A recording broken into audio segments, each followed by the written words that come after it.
Wednesday at syempre, toka na naman tayo sa feeding dahil nga panghapon tayo at tayo yung present. At ang lulutuin nga namin ngayon ay sopa. Medyo late na nga kaming nakapasok, kaya pagdating ko ay nabutan ko nga yung dalawang kananay na naghihiwa na ng mga gulay at saka ng hotdog. Kaya kinuha ko na lang din yung ibang mga gulay at tinulungan ko na nga lang din silang maghiwa para mas mabilis yung paggawa namin. At habang naghihiwa nga kami ng gulay, ay naisalang na nga namin yung manok at inilaga para mamaya-maya hihimayin na nga lang din. Medyo mabusisi lang nga din talaga yung paggawa at pagluluto nito kasi nga kailangan namin hiwain ng maliliit yung mga gulay para nga makain ng mga bata at hindi nila piliin. Minsan nag-enjoy nga rin ako kasi nga sa bahay hindi nga ako halos makapagluto kasi nga wala naman akong lulutuin.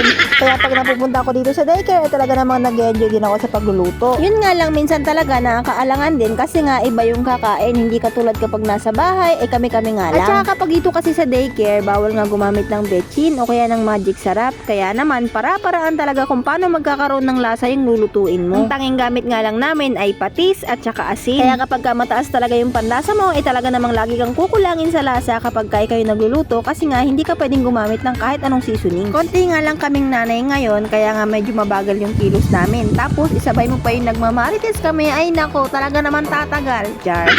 Na-prepare na nga namin yung mga gulay at hotdog, kaya naman habang nilalaga namin yung manok, iginisa ko na nga tong mga macaroni sa margarine. Ay, sangkutsa nga pala. Sangkutsa nga pala yung tawag dun.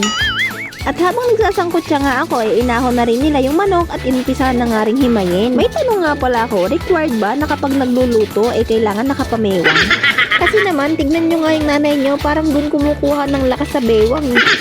Maya-maya nga lang din, natapos na rin akong magsangkutsa at tinulungan ko na nga rin silang maghimay nitong manok. Katulad nga ng sabi ko, medyo late na nga kami nagumpisang magluto, kaya naman yung mga bata sigurado medyo late na rin silang kakain. Pagkatapos nga namin maghimay ng manok, ginisa ko na nga rin agad tong bawang at saka sibuyas. Siyempre, sa margarine ko na nga lang din ginisa para mas malinamnam. Isinunod ko na nga rin agad yung hinimay na chicken at saka yung mga hotdog. Nilagyan ko na nga lang din ng patis at saka paminta yung manok para naman magkaroon ng konting lasa.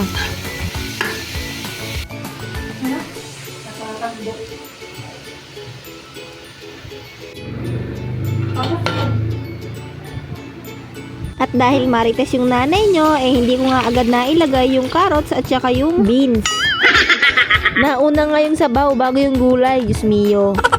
At habang inaantay ko nga yung kumulo, binawasan ko na nga tong mga hugasin. Kasi naman umaapaw na nga dito sa lababo. At dahil late na nga yung pagluluto namin, hindi ko na nga nakuhanan yung iba pang video ng paglalagay ng pasta at saka ng gulay na repolyo. Ito nga at yung finished product na agad yung na-videohan ko, tapos nailagay na nga namin sa mga mangkok ng mga bata. At ready to serve na nga po ito. Hanggang dito na nga lang po. Thank you for watching.